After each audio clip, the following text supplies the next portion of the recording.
What would you say is the worst way to die? Maybe drowning, maybe suffocation, being buried alive? Okay, what about suffocating, drowning, and being buried alive all at the same time in a pit of human waste? This is a gross one, and the internet says it's true.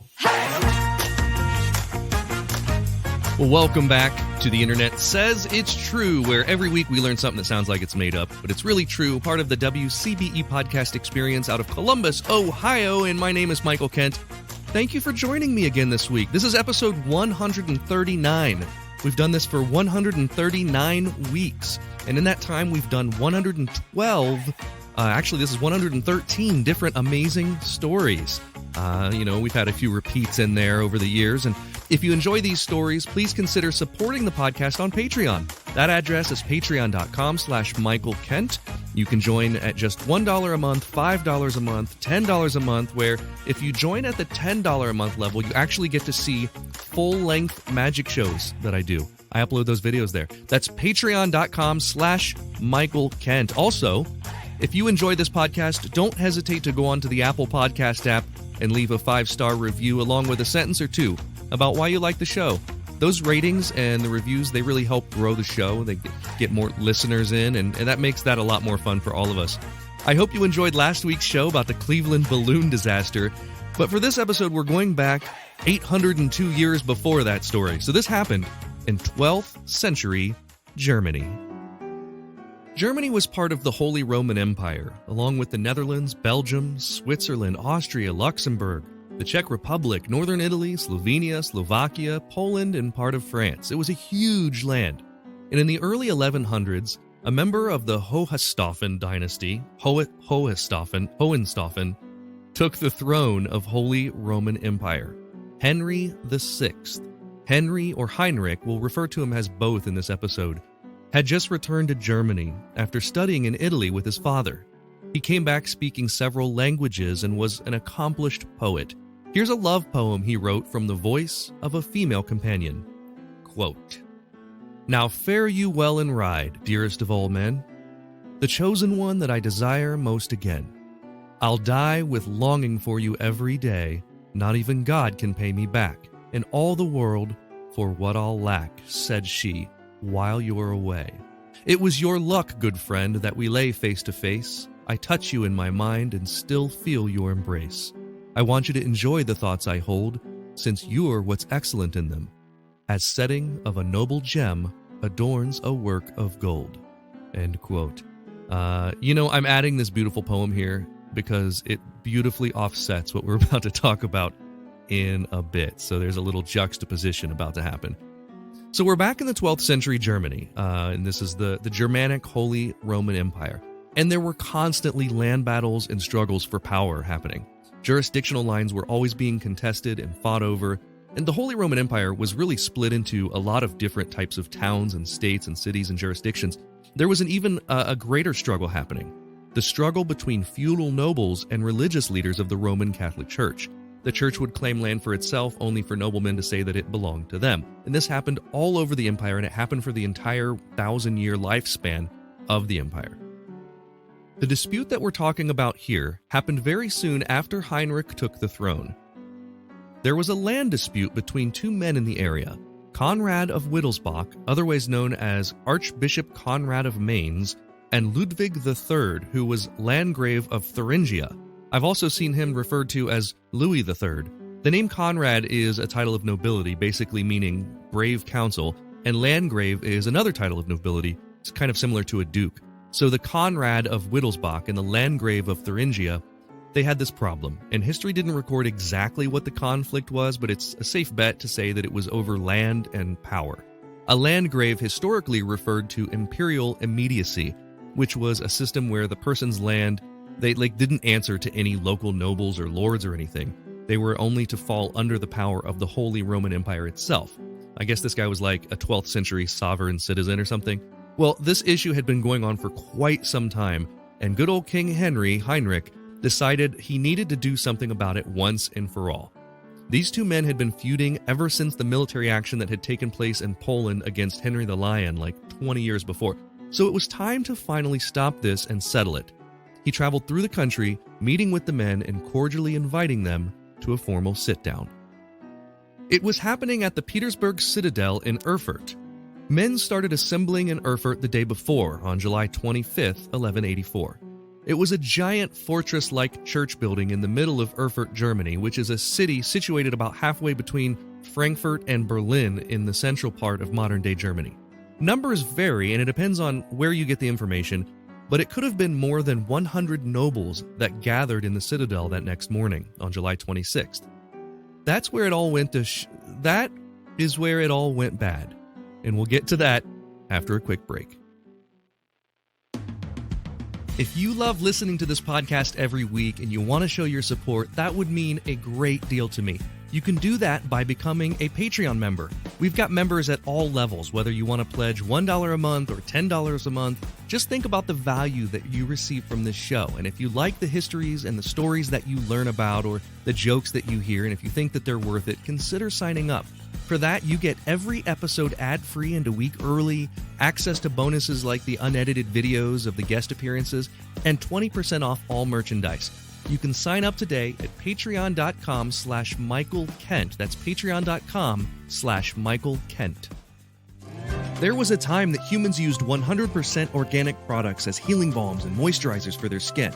Well, I've partnered with an awesome company that wants to get back to those times.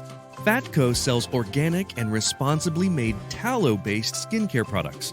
For centuries, humans used tallow in skin moisturizers and healing balms, but unfortunately, the topical application of these fats seemed to stop around the same time that animal fats stopped being considered part of a healthy diet.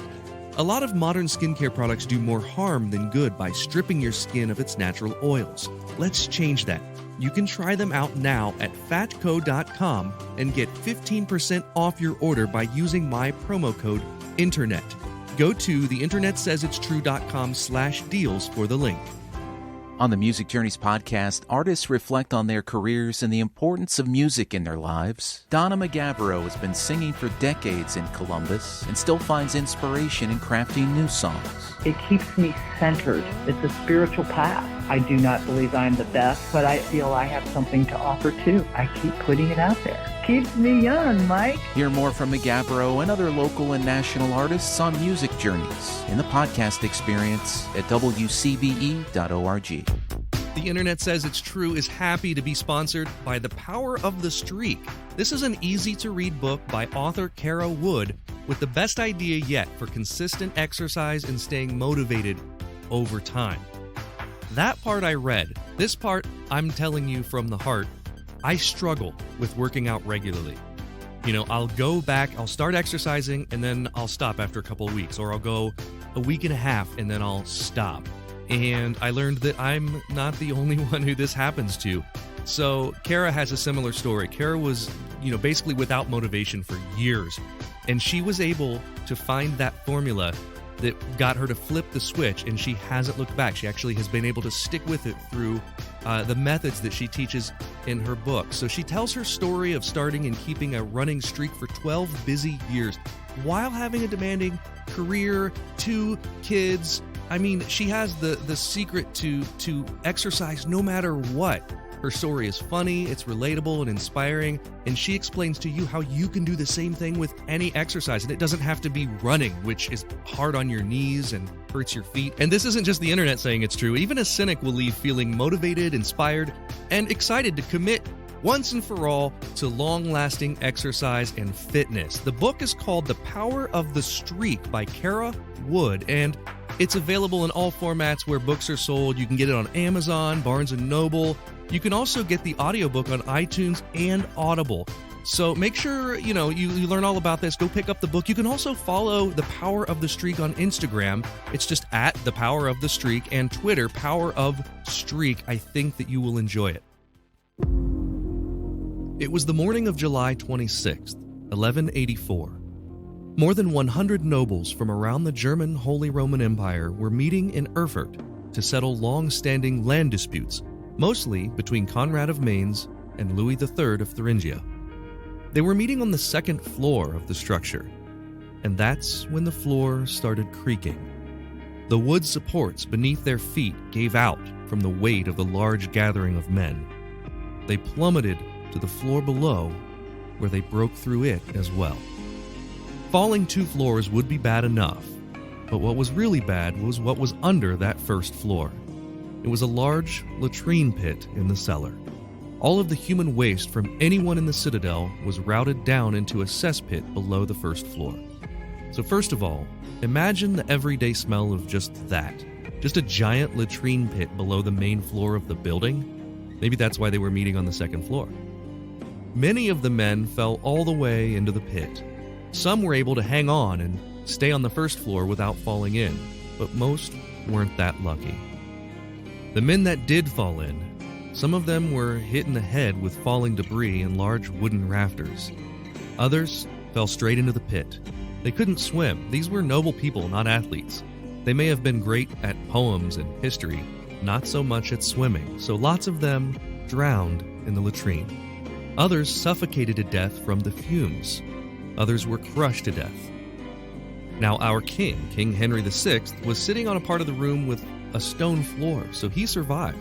So did Landgrave Louis III of Thuringia, and by luck, Conrad Mainz survived as well, having grabbed onto the iron rails of a nearby window.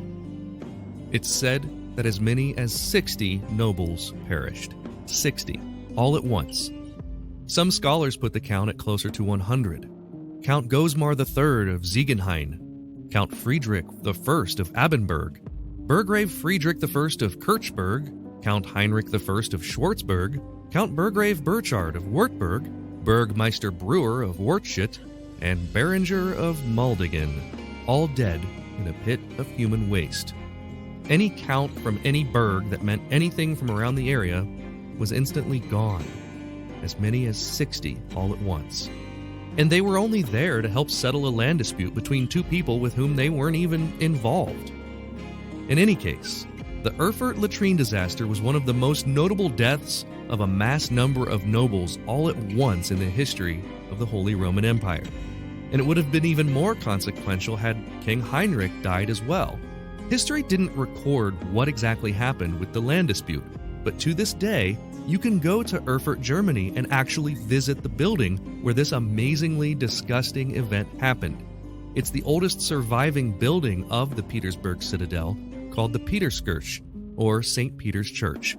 So if you're into tragedy tourism, there's one to put on your list: the grossest mass death known to man. The internet says it's disgustingly true.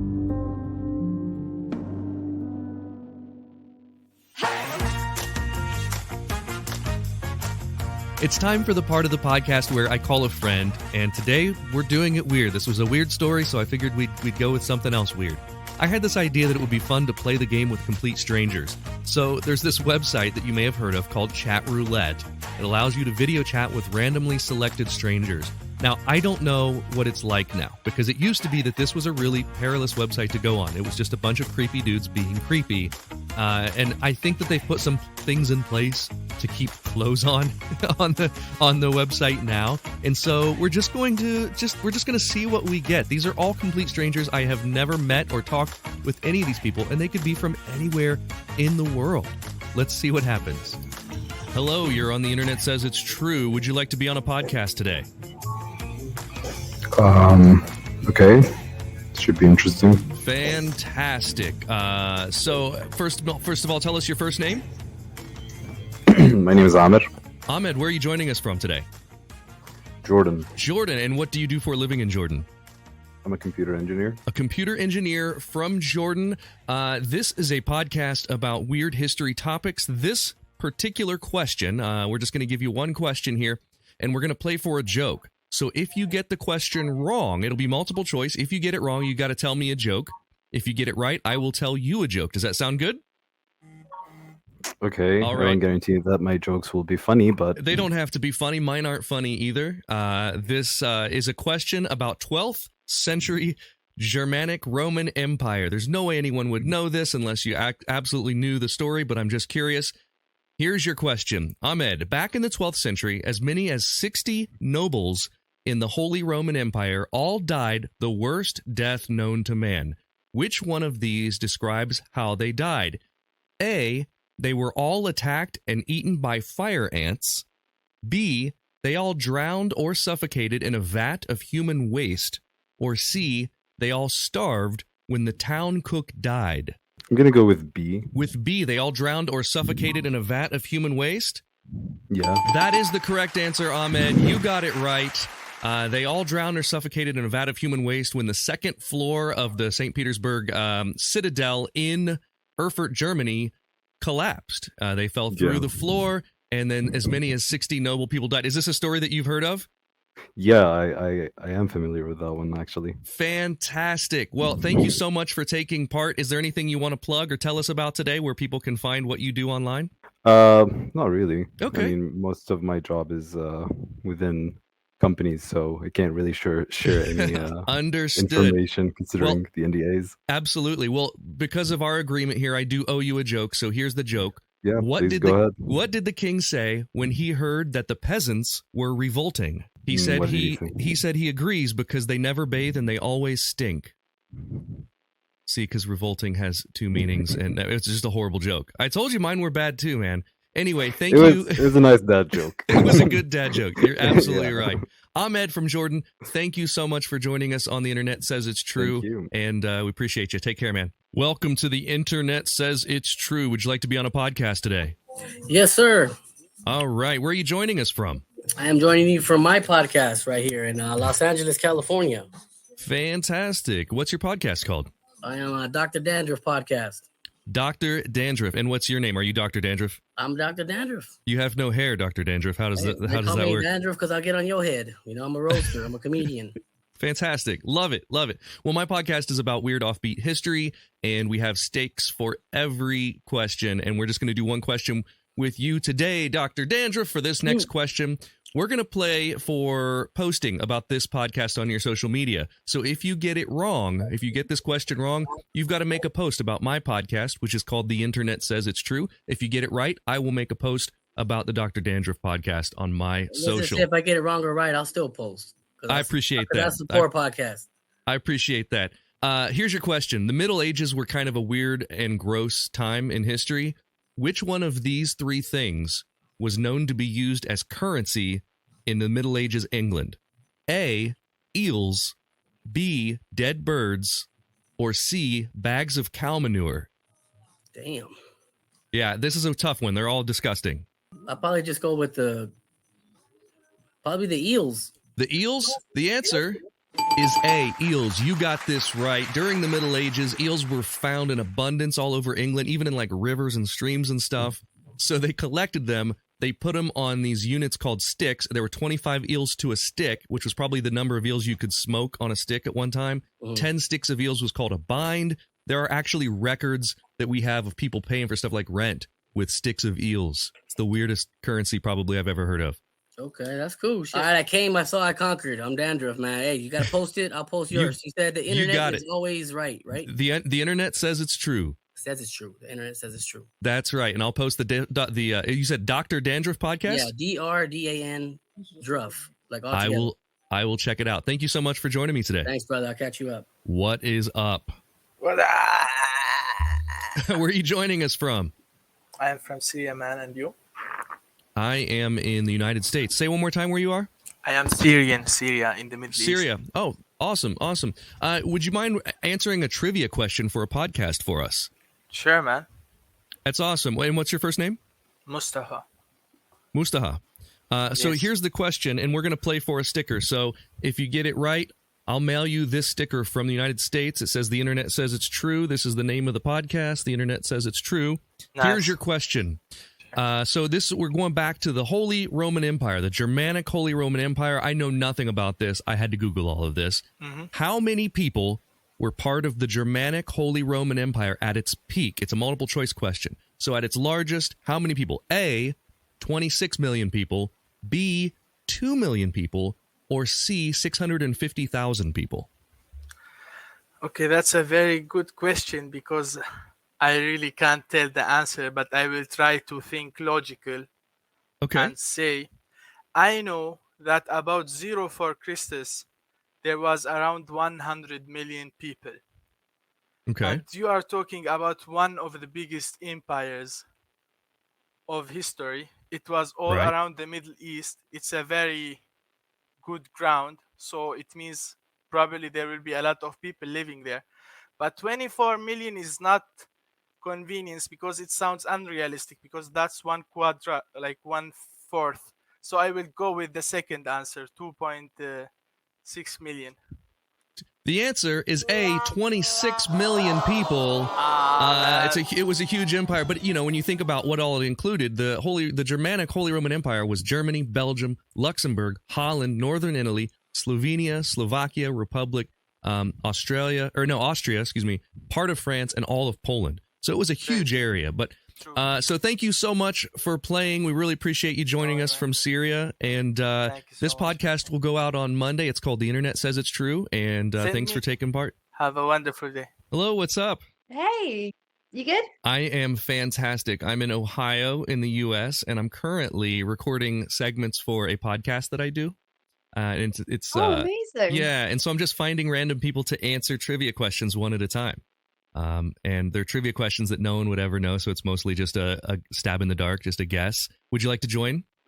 Sure. I'm going to be so shit at this, but yeah, go for it. You know what? It would be weird if you knew all this stuff. These are really strange topics. This particular one is about the Holy Roman Empire, the Germanic Holy Roman Empire. Okay, so a long time ago. Don't know how up you are on your history. First of all, tell us your first name. I'm Charlie. Charlie, Michael. Charlie, and where are you joining us from? I think you're in the UK, yes? I am, yes. I'm from Wales. From Wales. Fantastic. Well, thank you for joining us. What do you do for a living, Charlie? I'm a speech and language therapist. I think you guys call them speech pathologists over there. Yeah, I've heard both here. So that's a really, really cool thing. I studied linguistics in college. Really enjoyed linguistics. Here where I live in Ohio, we have a very large Somalian population. And so pretty much if you want to study linguistics here in Ohio, you're working on Somalian, which are very difficult languages. Some of those languages are the click-based languages where there's 6 different click sounds, and they're very difficult for Westerners to produce. So really interesting stuff. Well, this has nothing to do with speech pathology or speech and language at all. This is about the Holy Roman Empire, Charlie. So the empire lasted for 1,000 years with a few on and off periods in there. The first emperor of the Holy Roman Empire was Charlemagne. So Charlemagne had a nickname, and it's one of these 3 things. I'll give you multiple choice.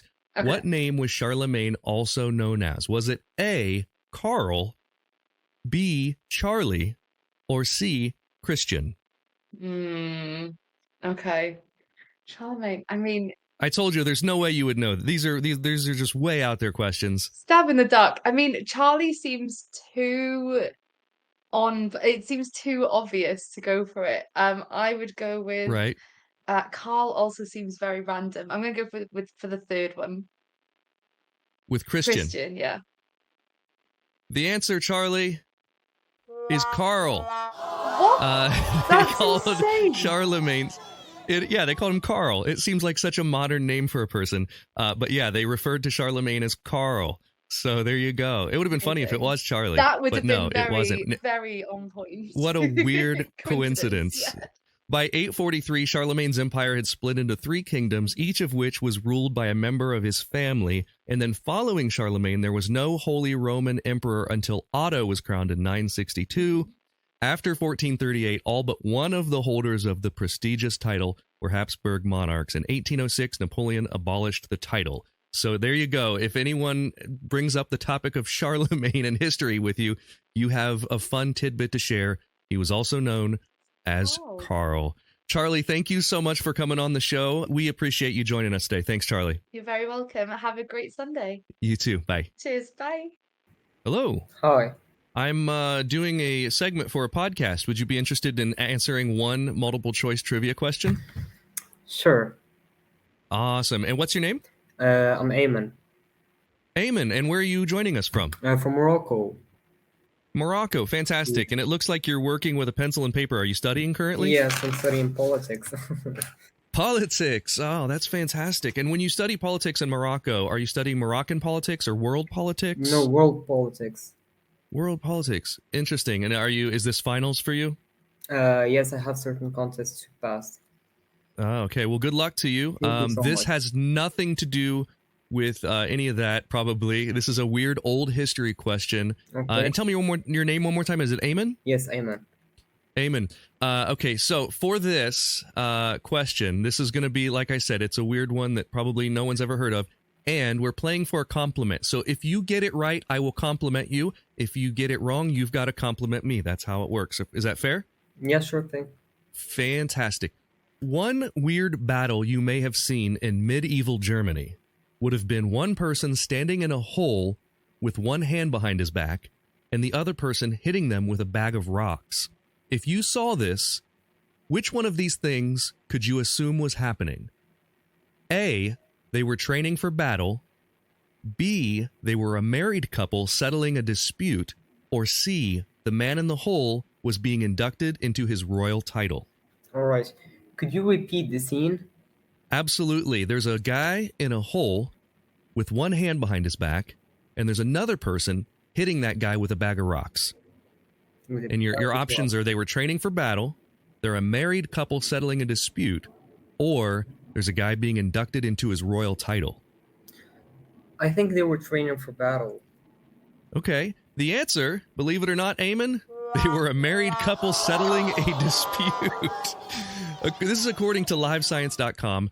They said, quote, trial by single combat was a popular way to solve disagreements, and when a man and wife were fighting, there were bizarre restrictions. For example, the husband must stand in a hole with a hand behind his back while his wife ran around with a sack filled with rocks and hit him with it. So, such a weird thing. Yeah. I wish that helped you with your politics. Well, that's what the podcast is. It's called The Internet Says It's True. And every week, basically, we find a weird history story. This week's story was a very strange 12th century Holy Roman Empire story. And so, and you said that's interesting. So I think that now I got to compliment you, right? Yes, absolutely. I think that you're very hardworking because finding such quote unquote weird historical cultures, if we could say so, is not. I don't think that it's easy work because you can't find them anywhere. Or I mean, you can find them, but it's not easy. You got to dig very deep in internet and Wikipedia and encyclopedias and such. And the fact that you do it every week says a lot about you. Well, thank you so much, Eamon. I appreciate it, and I wish you well. I hope that you do well with your world politics studying. And thanks for joining us today. We really appreciate it. Thank you for the opportunity, and good luck with everything. Thank you. I appreciate it. Take care. Goodbye. Well, that is all for this week. Thank you so much to all my new stranger friends from all over the world for being my guests via chat roulette. Here's a medieval peasant. Thank you for listening to The Internet Says It's True. To listen to episodes ad-free and a week early, support us on Patreon. You can do that at patreon.com/Michael Kent. If you learned something just now that you didn't already know, go to the Apple Podcast app and leave us a review with 5 stars and a few words. That helps us a ton, because that's how the algorithm works. I don't know what an algorithm is, but just do it. See you next week for a brand new episode of The Internet Says It's True! The Internet Says It's True would like to thank the Patreon subscribers whose monthly contributions help to make this show possible. Dallas Ray, Sean Brown, Bryce Swanson, Eugene Anderson, Matt McVeigh, Jim Martin, Joanne Martin, the show's official Emperor Kick Track. The show is written and produced by me, Michael Kent. The theme song is by Finite Music Forge. All audio clips in this episode are used for education and commentary and used under Fair Use Title 17 U.S.C. Section 107. You can listen to past episodes by searching for The Internet Says It's True wherever you get your podcasts, and you can see bonus content at patreon.com/Michael Kent.